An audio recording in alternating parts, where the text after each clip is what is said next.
ब्रह्म ज्ञान कैसे होता है? ब्रह्म ज्ञान के लिए क्या क्या शर्तें हैं, इस पर सुनेंगे रामकृष्ण परमहंस की अमृतवाणी से। वे कहते हैं, जिस आदमी को भूत ने पकड़ा है वह अगर समझ जाए कि उस पर भूत सवार हुआ है तो भूत तुरंत उसे छोड़ देता है। इसी प्रकार मायाग्रस्त जीव यदि समझ जाए कि वह माया पाश में बंधा हुआ है तो वह शीघ्र ही उससे मुक्त हो सकता है। जो अपने भावों के राज्य में चोरी धोखेबाजी नहीं करता वही परम धाम को पहुंच सकता है, अर्थात सरल विश्वास और निष्कपट भाव से ही सच्चिदानंद की प्राप्ति होती है। एक ने कहा था, वस्तु का मूल स्वभाव कभी नहीं बदल सकता। इस पर दूसरे ने उत्तर दिया था, जब कोयले में आग प्रवेश कर जाती है तब उसका स्वभाव सिद्ध कालापन भी दूर हो जाता है। इसी तरह मन जब ज्ञान की अग्नि में जल जाता है तो उसका मूल बंधन कारक स्वभाव नष्ट हो जाता है। मन ही सब कुछ है। मनुष्य मन से ही आबद्ध है और मन से ही मुक्त है।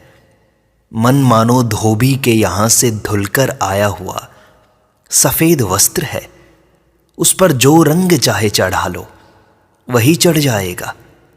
देखो ना, अगर कुछ अंग्रेजी सीख लो तो बात करते समय मुंह में अंग्रेजी शब्द अपने आप आने लगते हैं। संस्कृत पढ़कर पंडित श्लोक बोलने लगते हैं। मन को यदि कुसंगति में रखो तो वैसी ही बातचीत, वैसी ही विचारधारा हो जाएगी। यदि भक्तों की संगति में रखो तो ईश्वरीय प्रसंग, ईश्वर चिंतन, यही सब होते हैं। मन ही सब कुछ है। एक और स्त्री है, एक और संतान। मनुष्य दोनों ही को प्यार दुलार करता है, पर स्त्री को एक प्रकार से, संतान को दूसरे प्रकार से, किंतु मन एक ही है। मन में ही बंधन है और मन में ही मुक्ति। अगर तुम कहो मैं मुक्त हूं, मैं ईश्वर की संतान हूं, मुझे कौन बांध सकता है, तो तुम मुक्त हो ही जाओगे। जिस आदमी को सांप ने काटा है वह अगर पूरे विश्वास और दृढ़ता के साथ कहे कि मुझ पर विष नहीं चढ़ा, विष नहीं चढ़ा, तो अवश्य ही उस पर विष का परिणाम नहीं होता। एक व्यक्ति पूछता है कि मैं मुक्त कब होऊंगा? तब श्री रामकृष्ण कहते हैं, जब मैं नहीं रहेगा, अहंकार नहीं रहेगा। मैं, मेरा अज्ञान है, तू, तेरा, यह ज्ञान है। एक शिष्य को किसी के विश्वास को अंधविश्वास कहकर निंदा करते हुए देखकर श्री रामकृष्ण ने कहा था, अच्छा, क्या तू मुझे समझा सकता है कि यह अंधविश्वास क्या होता है? विश्वास तो पूरी तरह अंधा ही होता है। उसे भला आंखें कब होने लगी? या तो कह विश्वास, नहीं तो कह ज्ञान। नहीं तो विश्वास के भीतर भी कुछ विश्वास अंधे हैं और कुछ की आंखें हैं। यह भला कैसी बात हुई? भगवान पर विश्वास न होने के कारण ही मनुष्य को इतना कष्ट भोगना पड़ता है। ब्रह्म ज्ञान के लिए आवश्यक शर्त है विश्वास, दृढ़ विश्वास। शारीरिक लक्षणों पर से भी पता चलता है कि किसके भीतर विश्वास है, किसके नहीं। जिसकी हड्डियां निकली हुई हों, जिसकी आंख भीतर धंसी हुई हो, या जो काना हो या एंचाता ना हो, उसे आसानी से विश्वास नहीं होता। दूसरों को मारने के लिए ढाल तलवार की जरूरत होती है। स्वयं को मारने के लिए एक नहरनी ही काफी है।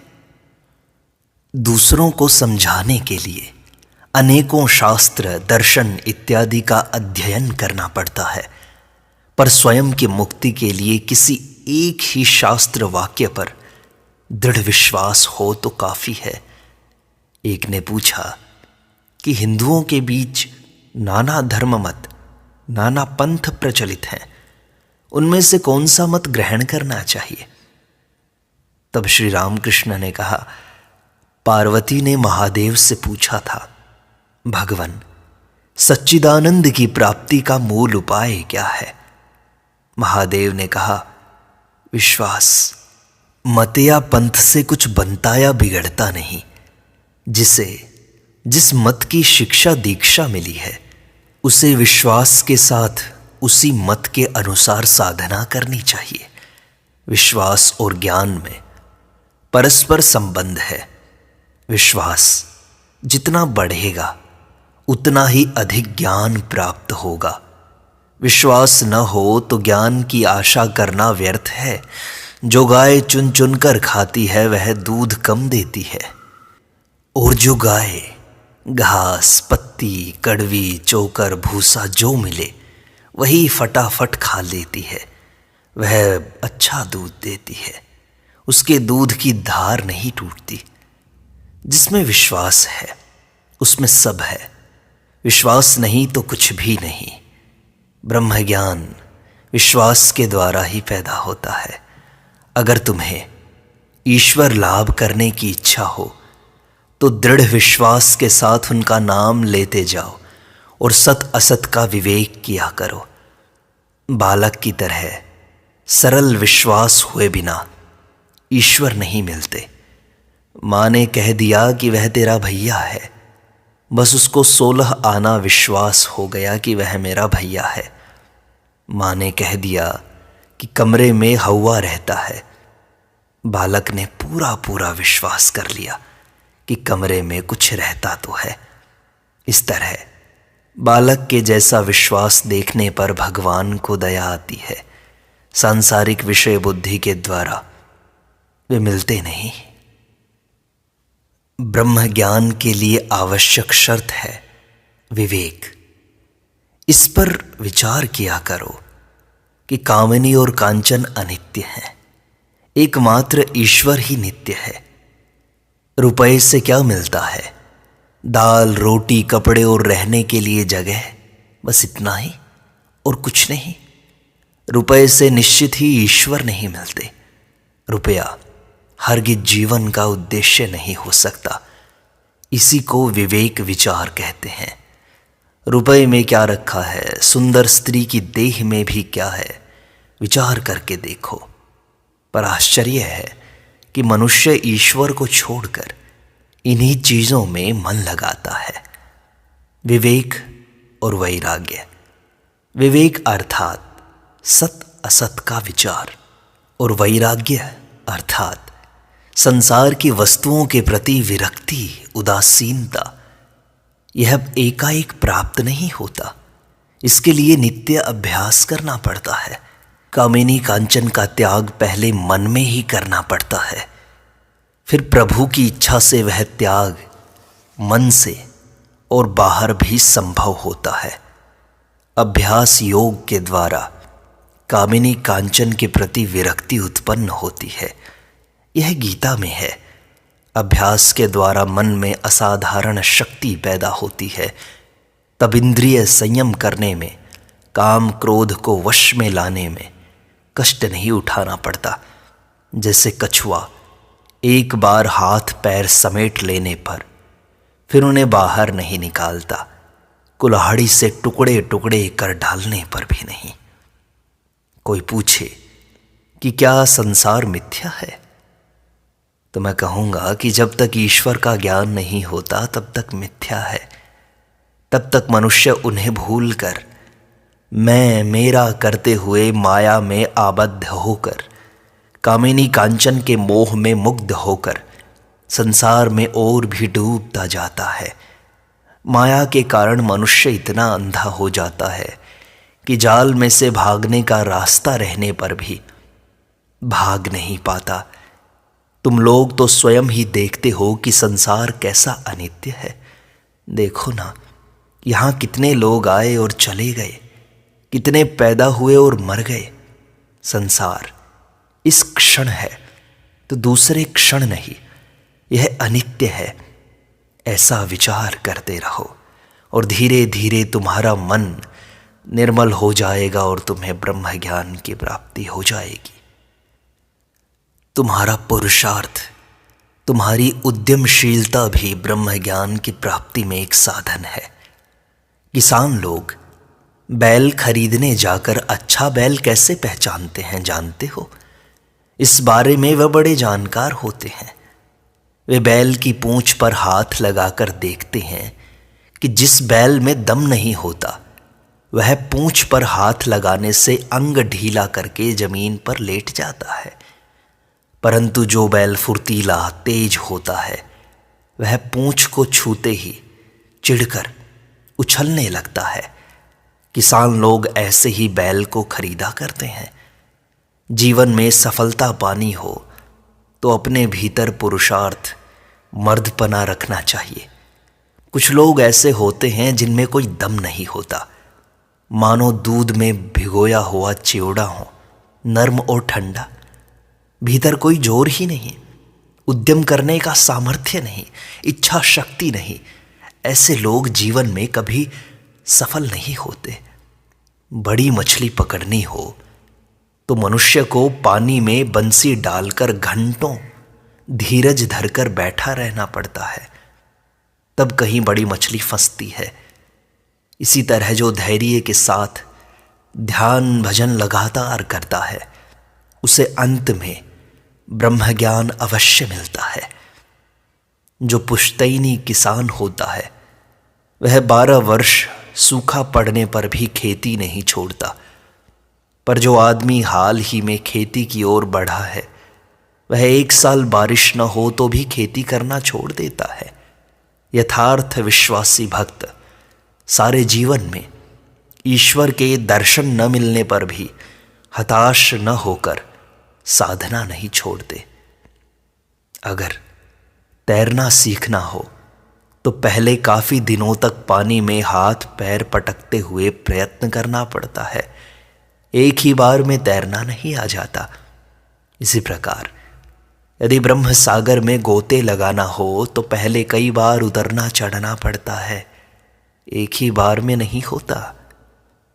बछड़ा 20 बार गिरता और 20 बार उठता है, तब कहीं ठीक से खड़ा होना सीखता है। साधना में भी अनेक बार गिरना और उठना पड़ता है, तब जाकर सिद्धि मिलती है। 2 साधक रात्रि के समय स्मशान में जाकर शव साधना करने बैठे। उनमें से एक जन प्रथम पहर में ही सामने उपस्थित होने वाले भीषण दृश्यों को देखकर मारे डर के पागल हो गया, परंतु दूसरे साधक को अंतिम प्रहर में जगदम्बा के दर्शन हुए। तब उसने देवी से पूछा, मां, भला वह पागल क्यों हो गया? बच्चा, इसके पहले कितने जन्मों में कितने ही बार तू भी इस तरह पागल हो चुका है, तब कहीं आज तुझे मेरे दर्शन हुए हैं। तूने मेहनत करनी नहीं छोड़ी, मुझे पाना नहीं छोड़ा, तेरा पुरुषार्थ अविरल है। एक व्यक्ति ने प्रश्न किया, कभी कभी कुछ समय के लिए मन में कैसा उच्च भाव आता है पर वह अधिक समय तक नहीं टिकता, ऐसा क्यों होता है? तब श्री राम कृष्ण ने कहा, बांस की आग जल्दी बुझ जाती है, उसे फूंक फूंक कर प्रज्वलित रखना पड़ता है। मन में उच्च भाव जागृत रखने के लिए निरंतर साधना करनी पड़ती है। घड़े में पानी भरकर छीके पर टांग दो तो कुछ ही दिनों में पानी सूख जाता है, परंतु घड़े को यदि गंगा में डुबाए रखो तो पानी कभी नहीं सूखता। इसी भांति जो 1-2 दिन प्रेम भक्ति करके ही निश्चिंत रहता है, उसकी भक्ति 2 दिन में छींके पर टंगे घड़े के पानी की तरह सूख जाती है, परंतु जो ईश्वर के प्रेम में नित्य डूबा रहता है उसकी प्रेम भक्ति कभी नहीं सूखती।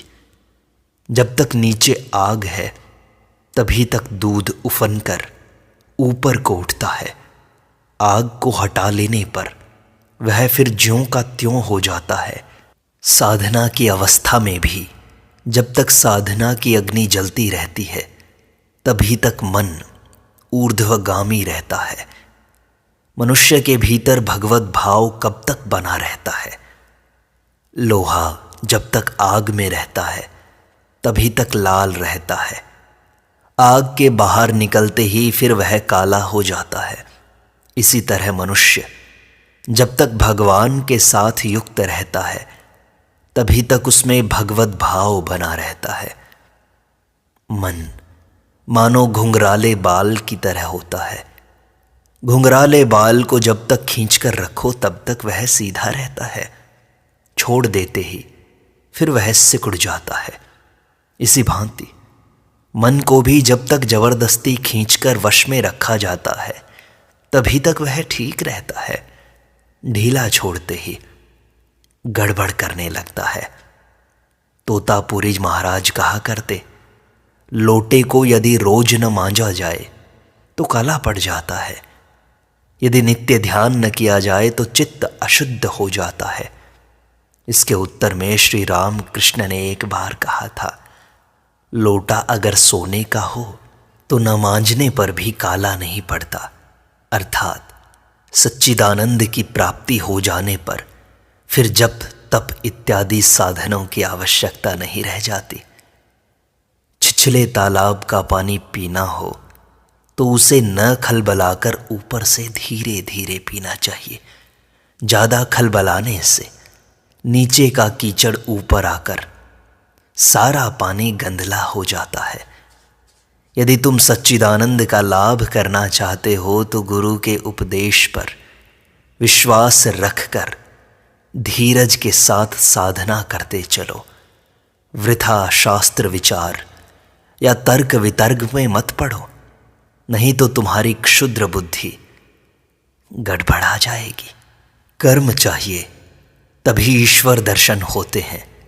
एक दिन मैंने भाव अवस्था में हालदार पुकुर देखा एक नीची जाति का आदमी काई हटाकर पानी भर रहा है और बीच बीच में एक एक बार हाथ में लेकर देख रहा है, मानो उसने यह दिखाया कि काई हटाए बिना पानी नहीं दिखाई देता।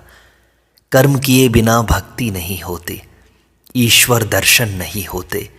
ध्यान जप यही कर्म है, उनका नाम गुण कीर्तन भी कर्म है, और दान यज्ञ ये सब भी कर्म ही है।